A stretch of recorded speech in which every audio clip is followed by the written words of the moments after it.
nous allons continuer notre formation et dans la suite de cette formation, nous allons voir les formes de lancement du logiciel Sage sans comptabilité.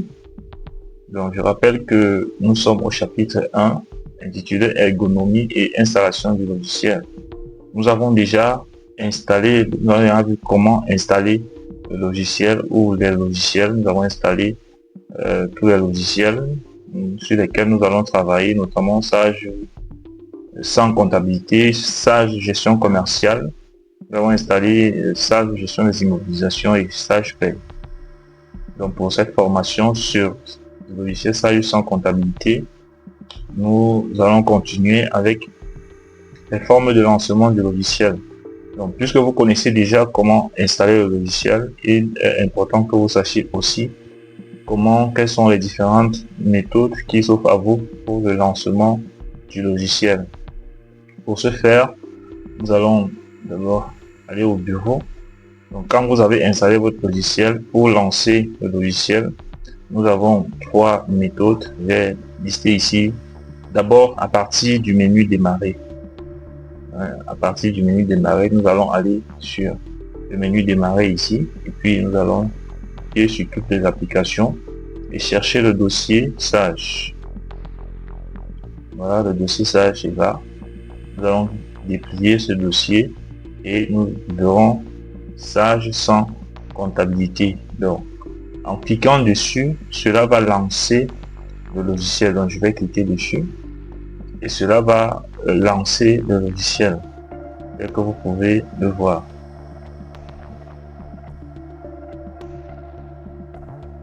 Donc, voilà le logiciel qui est lancé. Là, il est ouvert. Autre méthode, c'est avoir le logiciel dans votre bureau. Comme vous pouvez voir tous les autres icônes qui sont là, vous pouvez aussi avoir le logiciel, l'icône du logiciel Sage sans comptabilité sur votre bureau. Donc pour mettre le logiciel, l'icône sur votre bureau, vous allez où nous étions tout à l'heure et vous retrouvez votre logiciel. Vous faites un clic droit sur cela. Vous allez, n'est-ce pas, chercher, aller à ouvrir l'emplacement du fichier. Donc l'emplacement du fichier va s'ouvrir et puis vous allez faire un clic droit encore sur le fichier en question et envoyer cela vers le bureau. Donc créer un raccourci vers le bureau. Donc, en cliquant dessus, nous allons aller dans le bureau et vous allez constater comme moi que ici nous avons l'icône du logiciel Sage sans comptabilité sur notre bureau. En double-cliquant dessus, le logiciel va se lancer également. Voilà la deuxième méthode pour le lancement du logiciel. Autre méthode, c'est à partir de la barre de tâches. Donc, comme vous pouvez voir ici, nous avons pas mal de logiciels sur la barre de tâches. Donc, vous pouvez aussi avoir votre icône du logiciel sur la barre de tâches qui va vous permettre au moment où vous voulez ouvrir le logiciel de cliquer simplement dessus. Donc pour ce faire, comme vous pouvez voir tous les icônes que j'ai ici, j'ai déjà épinglé cela sur ma barre de tâches parce que ce sont très souvent des logiciels sur lesquels je travaille beaucoup. Voilà. Donc pour ce faire, on va épingler notre logiciel ici sur la barre de tâches avec les autres logiciels. Et en allant sur le menu démarrer, on va chercher le dossier Sage encore et puis nous allons trouver Sage sans comptabilité, faire un clic droit encore et puis aller sur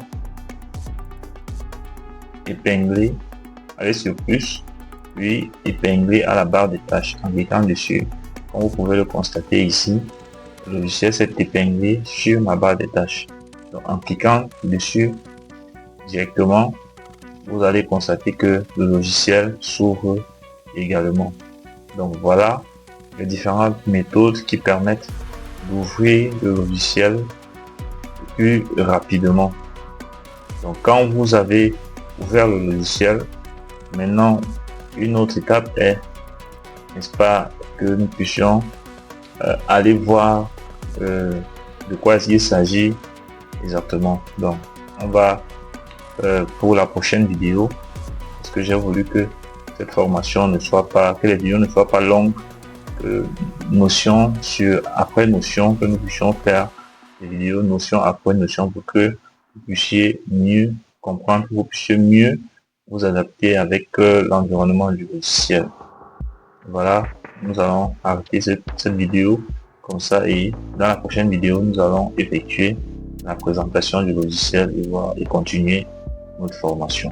On se retrouve à la prochaine vidéo.